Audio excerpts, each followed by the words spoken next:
Hello students, कैसे हैं आप लोग। स्टूडेंट्स, आज हम लोग शुरू करने जा रहे हैं अपना एक्सरसाइज 17.2 का क्वेश्चन नंबर 8। इससे पहले के लेक्चर में हम लोगों ने देख रखा है क्वेश्चन नंबर 7 तक। तो चलिए शुरू करते हैं आज के लेक्चर को बिना किसी देरी के।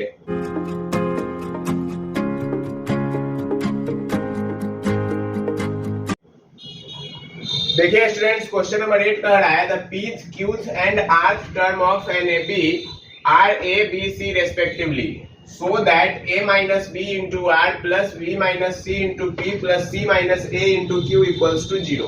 देखिए अब इसको हम लोग कैसे प्रूफ करेंगे।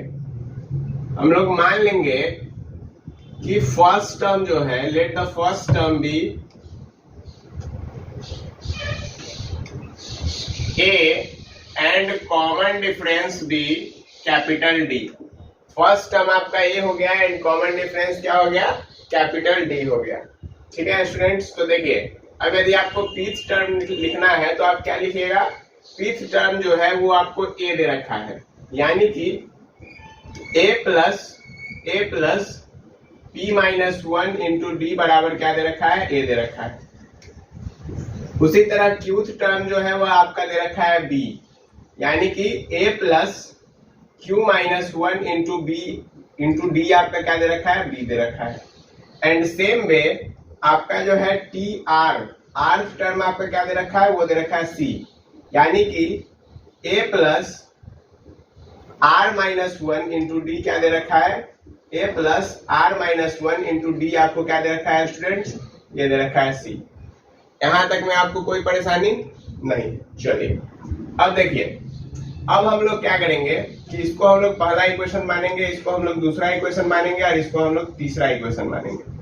अब आपको यहाँ पर क्या काम करना है, यहाँ पर सबसे खास बात कि आप इसको तो सबसे पहले खोलेंगे हम लोग और तीनों इक्वेशन को जोड़ेंगे। पहला इक्वेशन को जो है, फर्स्ट इक्वेशन को हम लोग q माइनस आर से मल्टीप्लाई करेंगे, सेकेंड इक्वेशन को r माइनस पी से मल्टीप्लाई करेंगे और थर्ड इक्वेशन को p माइनस क्यू से मल्टीप्लाई करेंगे। And then we have to add all of this. कोई परेशानी है स्टूडेंट्स यहाँ तक? नहीं। चलिए तो देखिए अब हम लोग तीनों इक्वेशन को जोड़ लेंगे।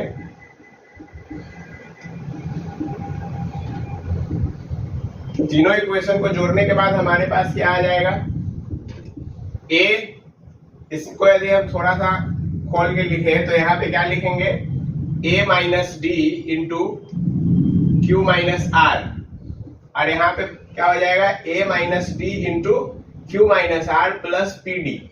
ठीक है, plus P D into Q minus R equal to a into Q minus R. ठीक है, ये हो गया। अब देखिए प्लस a इंटू या फिर a minus D into R minus P plus Q D into R minus P बराबर b into R minus P. Clear है? एंड प्लस इधर भी आप इसको प्लस में डालते चले जाइए, और plus a minus D into P minus Q plus यहाँ पे देखिए, यहाँ पे क्या आ जाएगा, R D into P minus Q बराबर क्या हो जाएगा, इधर प्लस में क्या आ जाएगा हमारे साथ, इधर प्लस में आ जाएगा c into P minus Q. कोई परेशानी यहाँ पे नहीं है। अब देखिए यदि आप देखें तो तीनों ही इक्वेशन में हमारे पास क्या कॉमन है, a माइनस डी हमारे पास कॉमन है। तीनों ही इक्वेशन में a माइनस डी हमारे पास क्या है, कॉमन है। तो देखिए हम लोग यहाँ से क्या करेंगे कि a माइनस डी तीनों ही में से कॉमन निकालेंगे। तो जब a माइनस डी तीनों में से कॉमन निकलेगा तो क्या बचेगा, q minus R plus R minus P plus P minus Q. ठीक है, अब देखिए इस तीनों टर्म में देखिए तो इस तीनों टर्म में आपका क्या कॉमन हो जाएगा, इस तीनों टर्म में आपका हो जाएगा d कॉमन। ठीक है, इस तीनों टर्म में क्या कॉमन हो गया, d। तो इधर क्या बन गया, P Q minus P R plus Q R minus R P plus Q R minus Q P. Plus RP minus R cube. Clear है स्टूडेंट्स? और आपके बराबर में क्या है? बराबर में है a into Q minus R plus b into R minus P plus c into P minus Q. कोई परेशानी नहीं है। देखिए अब ये जो टर्म है ये आपका क्या हो गया? ये हो गया आपका पूरा जीरो, क्योंकि ये इससे ये कैंसिल, सब आपस में कैंसिल होके इधर बना दिया जीरो। देखिए यहाँ पे क्या बनेगा? पी क्यू, और आपको कहीं पी क्यू दिख रहा है? यहाँ पे देखिए माइनस में है। पी आर यहाँ पे पी आर माइनस में है। क्यू आर यहाँ पे क्यू आर माइनस में है, यानी कि ये भी जीरो बराबर a into Q minus R plus B into R minus P plus C into P minus Q. हम लोग यहाँ पर पहुंच गए, हमने इस चीज को प्रूफ कर दिया। लेकिन हमको कहा क्या गया था? हमको प्रूफ करने के लिए कहा गया था a minus B into R plus B minus C into P plus C minus A into Q. तो हम लोगों ने तो कुछ और प्रूफ कर दिया, कुछ और नहीं प्रूफ किया। देखिए यहाँ पे ये चीज जीरो है, यदि आप मल्टीप्लाई करवाइएगा तो यहाँ क्या बना? A Q minus A R plus B R minus B P plus C P minus C Q. ठीक है, ये बन गया।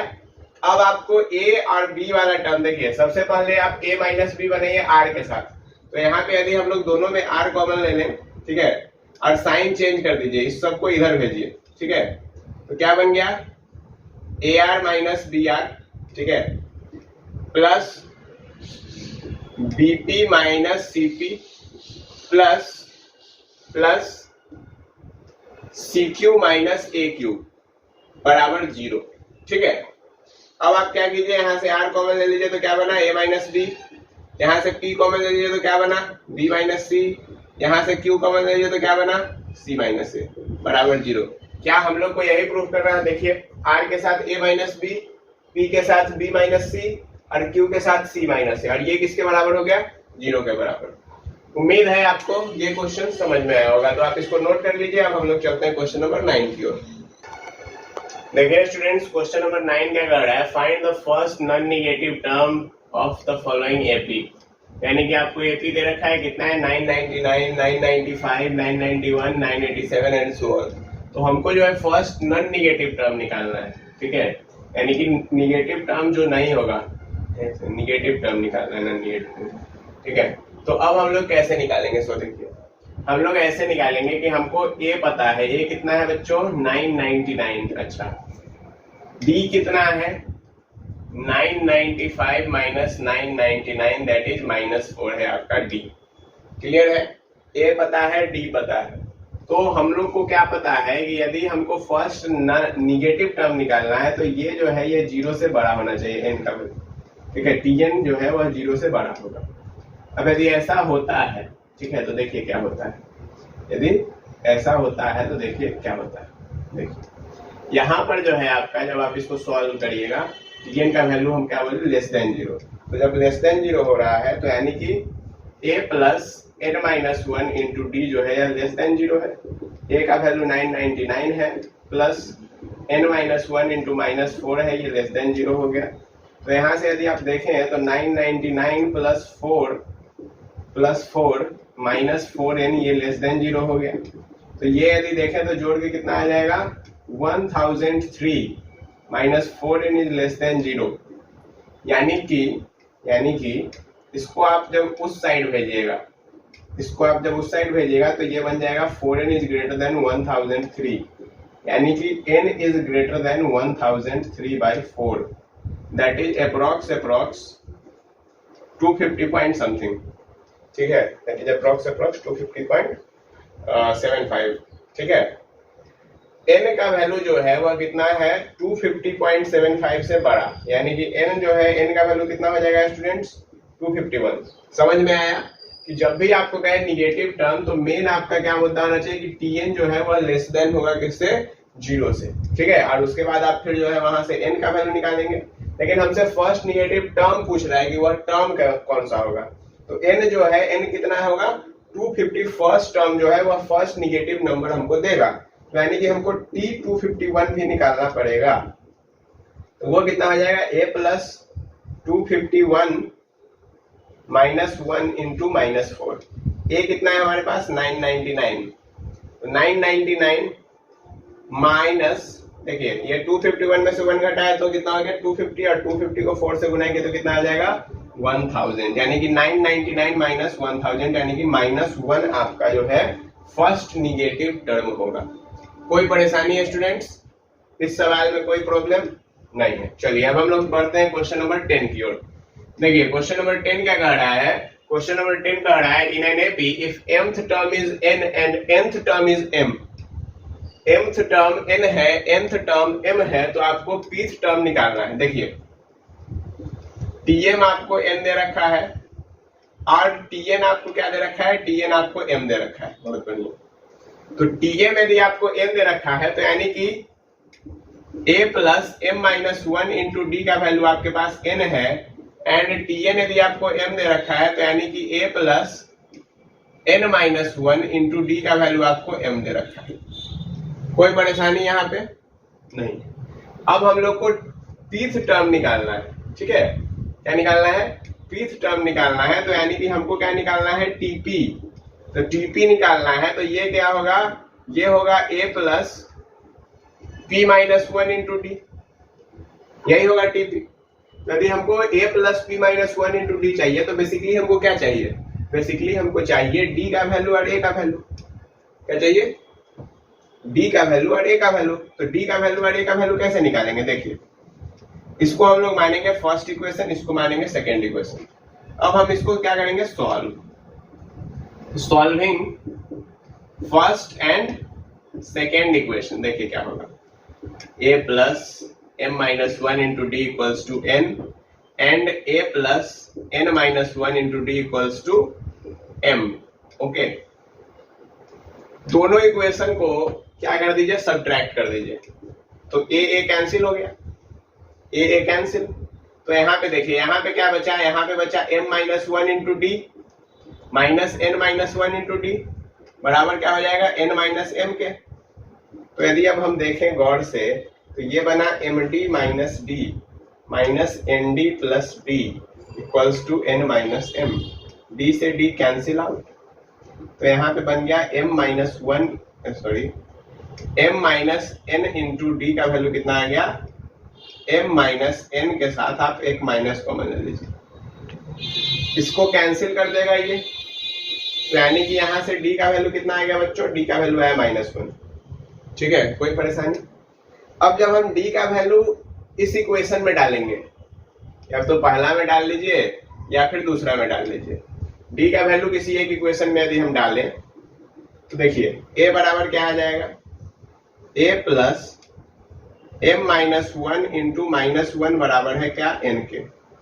तो यानी कि यहां से हमारे पास आया a minus m, a minus m plus 1 बराबर है n के, यानी कि यहां से आ गया a बराबर है n प्लस m माइनस 1। कोई परेशानी यहां तक में नहीं।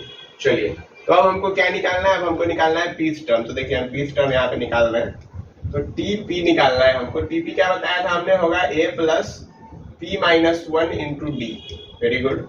अच्छा a कितना आया, a आया m प्लस n माइनस 1, ठीक है।